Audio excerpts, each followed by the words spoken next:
ప్రభుజీ కృష్ణతత్వం అంటుంటారు. అసలు కృష్ణతత్వం అంటే ఏంటి ప్రభుజీ? మీరు ప్రేమ గురించి విన్నారా? వినే ఉంటారు. విన్నాం. ప్రేమ పరిపూర్ణమైన ప్రేమతత్వమే కృష్ణతత్వం అంటే.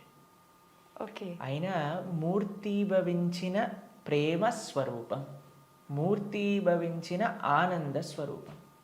భగవంతుడి గురించి మన శాస్త్రములలో సత్ చిత్ ఆనంద స్వరూపము అని భగవంతుడి గురించి అంటారనమాట. ఇప్పుడు చూడండి, కృష్ణుడి లీలలు ఎటువంటిది అని అంటే, ఎవ్వరు ఆయనని ఏ విధంగా ఆశ్రయించినా సరే ఆయనని అట్రాక్ట్ చేసేస్తారనమాట. ఆకర్షణ మనకి మన మన గ్రావిటీ అని అంటారు. మన భూమికి ఉంటుంది గ్రావిటేషన్ ఎనర్జీ. అది ఏం చేస్తుంది అని అంటే, పైకి ఏదైతే ఉంటుందో దాన్ని కిందికి లాగేస్తుంది అనమాట గ్రావిటీ వల్ల. అవును. కానీ కృష్ణుడు ఎలాంటి వాడంటే, ఎంత కింద పడిపోయిన వాడైనా సరే పైకి లాగేస్తూ ఉంటాడు. అది ఆయన దగ్గర ఉండే శక్తి అనమాట. ఆయన యొక్క లీలల చేత, ఆయన యొక్క చేష్టితముల చేత, ఆయన యొక్క అద్భుతమైన తత్వం చేత అందరి మనసుని కూడా ఆకర్షించే వ్యక్తి కృష్ణుడు. అయితే ఇప్పుడు చూడండి, చిన్నపిల్లల్ని బాలలీలలు చేసి ఆకర్షించారు. అటు చిన్నపిల్లవాడుగా ఉన్నప్పుడు గోపికలందరినీ కూడా ఆయన ఆశ్రయించారు. దాని తర్వాత పెద్దగా అయ్యాడనుకోండి, మిగతా వాళ్ళందరూ తన యొక్క ఫ్రెండ్స్, తర్వాత ఇంకా యంగ్ గోపీస్ అందరూ కూడా కృష్ణుడిని ఆశ్రయించగలిగారు అనమాట. దాని తర్వాత కంసాదులందరూ కూడా కోపంతో అయినా సరే నిరంతరం కృష్ణుడి గురించే ఆలోచిస్తూ ఉండేవారు, కృష్ణుడితో గురించే ఆలోచిస్తూ ఉండేవారు. మిగతా భక్తులు, నారదాది భక్తులందరూ కూడా ప్రేమతో కృష్ణుడిని ఆశ్రయించారు. అర్జునుడు లాంటి వాళ్ళు ఫ్రెండ్షిప్తో కృష్ణుడిని ఆశ్రయించారు. కాబట్టి ఏ విధంగా చూసినా సరే అందరినీ కూడా తన యొక్క మ్యాజిక్లో పెట్టేసేవాడు అనమాట కృష్ణుడు అని అంటే. కృష్ణతత్వం మనకి అన్నిటికంటే పరిపూర్ణమైన తత్వము అని చెప్తారు భగవద్ అవతారములలో. మనకి భాగవతం చెప్తుంది, సాక్షాత్తుగా అన్ని అవతారముల యొక్క ఏదైతే మూల కారణం ఉందో అది కృష్ణతత్వం అని కూడా మనకి చెప్తారు శ్రీమద్ భాగవత ప్రమాణంగా చూస్తే. ఓకే. అయితే స్వామి అద్భుతమైన ప్రేమ, ధర్మము, ఆనందము వీటన్నిటితో కూడుకున్న తత్వమే కృష్ణతత్వం అన్నమాట. ఓకే. అయితే ప్రభుజీ, హిందువులు కృష్ణుణ్ణి అసలు ఎందుకు పూజించాలి ప్రభుజీ? హిందువు అని అంటేనే రామకృష్ణాదులందరినీ కూడా ఆరాధన చేసేవారే. సనాతన ధర్మానికి ఒక మూల స్తంభం, లేదా ఒక విధంగా చెప్పాలి అని అంటే సనాతన ధర్మానికి ఒక అన్నిటికంటే ముఖ్యమైన గ్రంథం మనకి భగవద్గీత. కృష్ణుడిని గీతాచార్యుడు అని అంటారు. కృష్ణం వందే జగత్ గురుం.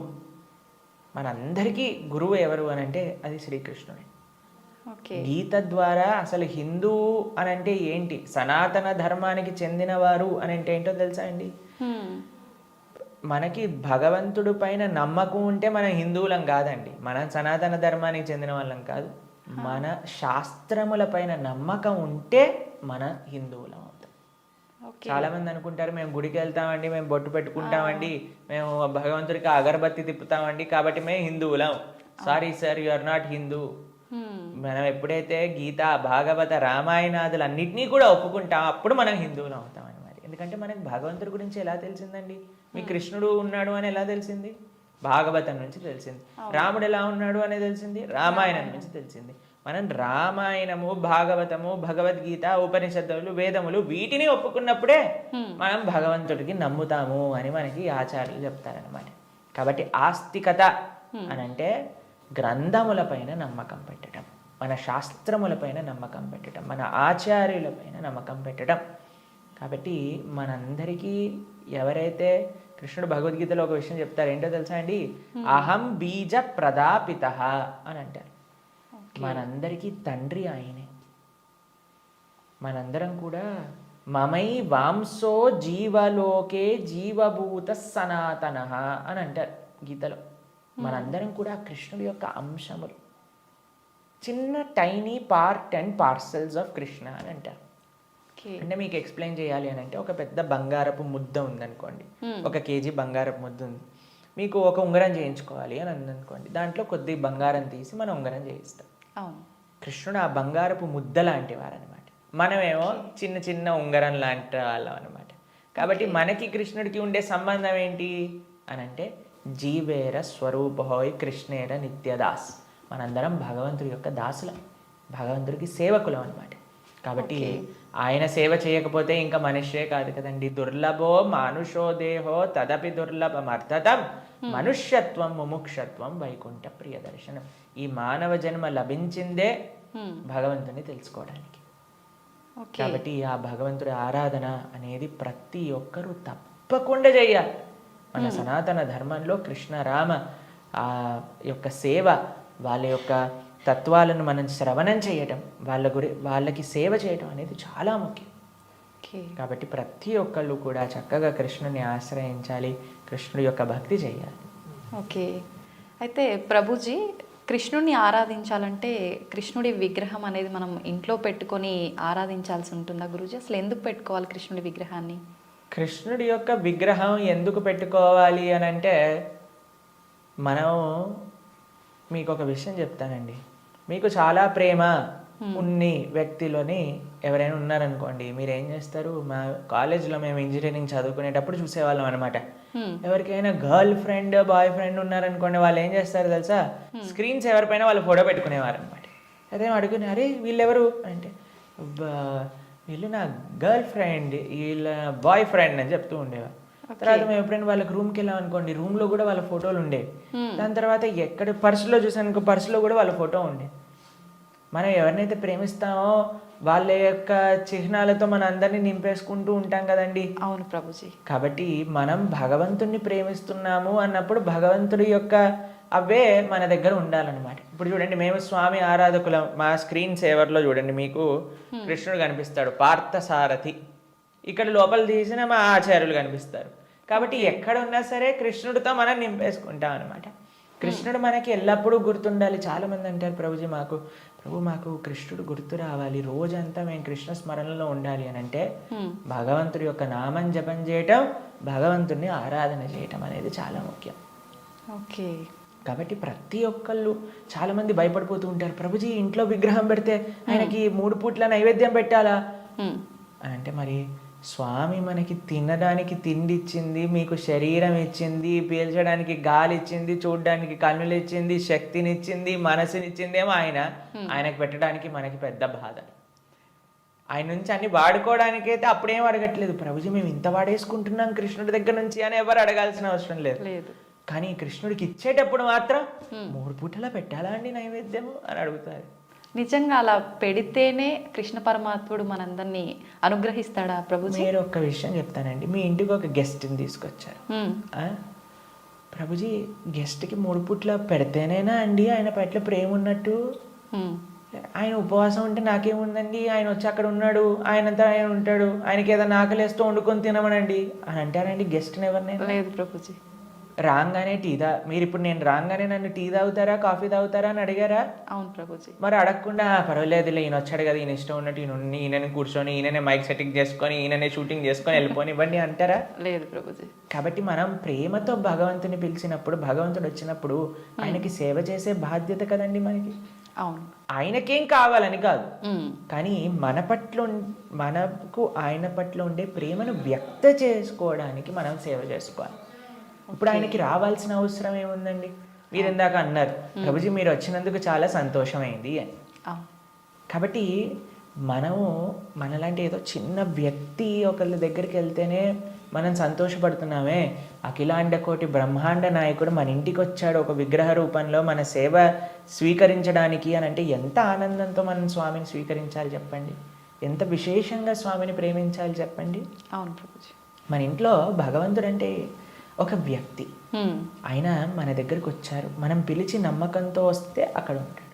కృష్ణ అనగానే స్వామి అక్కడ ఉన్నారు. ఇప్పుడు మనం ఏం చేస్తాం?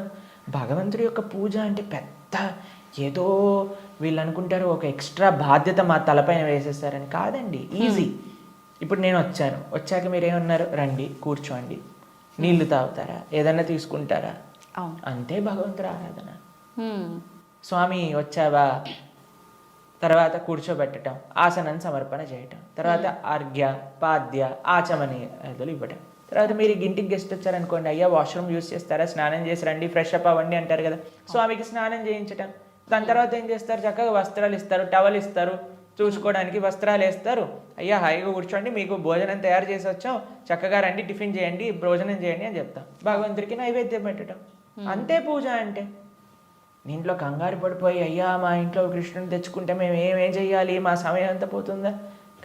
ఎంత చేశామని కృష్ణుడు చూడడు, ప్రేమతో చేశామా లేదా. పత్రం పుష్పం ఫలం తోయం యోమే భక్తా ప్రయచ్చతి. భక్తితో కానీ మనం పెడితే అది స్వామి తప్పకుండా స్వీకరిస్తారు. కానీ పెట్టాలి. చాలామంది విగ్రహాన్ని తెచ్చుకొని పూజ చేయాలన్నమాట. అలా ఉండకూడదు. మనం స్వామిని తెచ్చుకున్నప్పుడు మంచిగా ఆరాధన చేయాలి, ప్రేమతో పూజ చేయాలి. మా భక్తుల ఇంట్లలో మేము చూస్తామండి, ఎంత సుందరమైన శ్రీ విగ్రహాలంటే. ఫర్ ఎగ్జాంపుల్ మీకు ఒక విషయం చెప్తాను. మేము ఆదిలాబాద్ వెళ్తాం అప్పుడప్పుడు. అక్కడ గిరివర్ ప్రభు లక్ష్మీలీల మాతాజీ అని డివోటీస్ వాళ్ళ ఇంట్లో విగ్రహాలు ఉన్నాయి. వాళ్ళు ఎంత బాగా చేస్తారు, ప్రొద్దున పూట లేవంగానే స్వామికి చక్కగా వాళ్ళు ఉయ్యాల్లో పడుకోబెడతారనమాట రాత్రిపూట. అయితే పడుకునే ముందు ఏం చేస్తారో తెలుసా అండి, వాళ్ళు చక్కగా కాళ్ళు ఒత్తుతారు స్వామికి. కాళ్ళు ఒత్తి చేతులకి మాలిష్ చేసి తర్వాత పడుకోబెడతారు. అన్ని అలంకరణలు తీసేసి నైట్ డ్రెస్ వేసినట్టుగా పడుకోబెడతారు. పడుకొని ఇప్పుడు చలికాలం అనుకోండి, ఒక చక్కటి రజాయి షాల్ కూడా కలిపి పెడతారనమాట. ప్రొద్దున పూట లేస్తారు. లేపాక చిన్నపిల్లవాడిని ఎలా మనం కూర్చోబెట్టి ఆయనను రెడీ చేసి ఎలా అయితే చేస్తామో అలా కూర్చోబెట్టి స్వామికి అలంకరణ చేసి, పిల్లలందరూ వాళ్ళ ఇంట్లో 3 పిల్లలు ఉన్నారనమాట. 3 పిల్లలు వచ్చి భగవంతుడికి ఆరతి చేస్తారు. అమ్మ నాన్న అందరూ ఇంటిల్లి పాది భగవంతుడి యొక్క సేవ చేసుకుంటారు. మీకు ఒక విషయం చెప్తా, a family that praise together stays together. మనం అన్నీ చేస్తామండి. ఇంటిల్లిపాది అందరిని తీసుకొని సినిమాకి వెళ్ళొచ్చు, ఇంటిల్లిపాది అందరిని తీసుకొని హోటల్కి వెళ్ళొచ్చు, ఇంటిల్లిపాది అందరిని తీసుకొని పార్క్కి వెళ్ళొచ్చు. అయినా సరే మాకు ఫోన్ చేసి చెప్తున్నాం, ప్రభుజీ మా ఇంట్లో ఎవరు మమ్మల్ని అండర్స్టాండ్, పిల్లలు మాటినట్లేదు ప్రభుజీ, ఈయన గారు మాటినట్లేదు ప్రభుజీ, ఆవిడ మాటినట్లేదు ప్రభుజీ, తలనొప్పి వస్తుంది ప్రభుజీ. నేనంటే అమ్మ మీరు సినిమాకి తీసుకెళ్తున్నారు, సీరియల్ చూపిస్తున్నారు, పార్క్కి తీసుకెళ్తున్నారు, రెస్టారెంట్కి తీసుకెళ్తున్నారు, ఎప్పుడైనా మీరు నలుగురు కలిసి ఒకటేసారి భగవంతుడికి పూజ చేశారా? నలుగురు కలిసి నియమంగా ప్రతి వారం మేము గుడికి వెళ్తామండి, ప్రతి వారం మేము గోసేవ చేయడానికి వెళ్తామండి అని ఎవరైనా చేస్తున్నారా అంటే, లేదండి మా ఆయన గారు గుడికి రాదండి, నేను ఒక్కనే వెళ్తానండి, మా ఆవిడ గారు పూజ చేయరండి, నేను ఒక్కనే పూజ చేస్తానండి, మా పిల్లలు ఆడుకోవడానికి వెళ్తారు. ఏవైతే చేయకూడదో అన్ని నలుగురు కలిసి చేస్తున్నారు, ఏదైతే పని చేయాలో కలిసి చేయట్లేదు కదా. మేము అన్నాం వాళ్ళకి, ఒక నెల రోజులు కలిసి మీరు ఆలయానికి వెళ్ళండి, నెల రోజులు కలిసి గోశాలకు వెళ్ళి గోసేవ చేయండి, ఒక నెల రోజులు కలిసి ఒక 5 నిమిషాలైనా సరే భగవంతుని ముందు ప్రార్థన చేయండి అంటే, నెల రోజుల తర్వాత మాకు ఫోన్ చేశారు. ఫోన్ చేసి ప్రభుజీ ఇప్పుడు మేము ఇంతకు ముందు కంటే చాలా ప్రశాంతంగా ఉన్నాం, ఇంతకు ముందు కంటే చాలా మార్పు మా జీవితాల్లో వచ్చింది. కాబట్టి మేమన్నా ఇలానే చేస్తూ ఉండండి, ఇంకా శాంతి మీ ఇంట్లో పెరుగుతుంది. కాబట్టి మనకు ఒక కామన్ పాయింట్ కావాలి. ఆ కామన్ పాయింట్ మంచి సెంటర్ అయి ఉండాలి, అది భగవంతుడు. భగవంతుని కేంద్రంగా పెట్టుకుంటే, ఇప్పుడు మన ఇంటికి కేంద్రం ఏంటండి, డైరెక్ట్గా ఇంట్లో నుంచి రాగానే ఫస్ట్ మహావిశ్వరూప దర్శనం, పెద్ద LCD స్క్రీన్ టీవీ కనిపిస్తుంది మనకి. అవును ప్రభుజీ. కాబట్టి టీవీ మనకి కేంద్రం అయిపోయింది. టీవీలో ఏం చూపిస్తారండి, ఆ చెత్త ఈ చెత్త తప్ప ఏం అవసరమైన విషయాలు ఏం చూపించరు, ఇలాంటి ప్రోగ్రాములు విషయం పక్కన పెడితే. కాబట్టి మనిషికి ఏది మంచిదో అది మనకి కేంద్రంగా ఉండాలి. ఇప్పుడు దురదృష్టవశాత్తు టీవీలు కేంద్రం అయిపోయాయి ఇంటికి. ఎంత పెద్ద టీవీ ఉంటే అంత గొప్ప స్టేటస్ నీది అని చెప్పుకునే వాళ్ళు కూడా తయారైపోయారు. మేము ఒక భక్తుల ఇంటికి వెళ్ళాం. జనరల్గా భక్తుల ఇంట్లలో టీవీలు చూడం మేము ఎప్పుడు కూడా. వాళ్ళు టీవీలు తీసేసి ఎక్కడైతే టీవీ ఉండాలో అక్కడ ఆలయం ఉంటుంది. మా ఇంట్లో కూడా టీవీ ఉండదండి. మా ఇంట్లో హాల్లోకి వెళ్తే ఫస్ట్ కనిపించేది మీకు మా పూజా గది, మా ఆరాధన మూర్తులు అన్నీ కూడా కనిపిస్తూ ఉంటాయి అన్నమాట.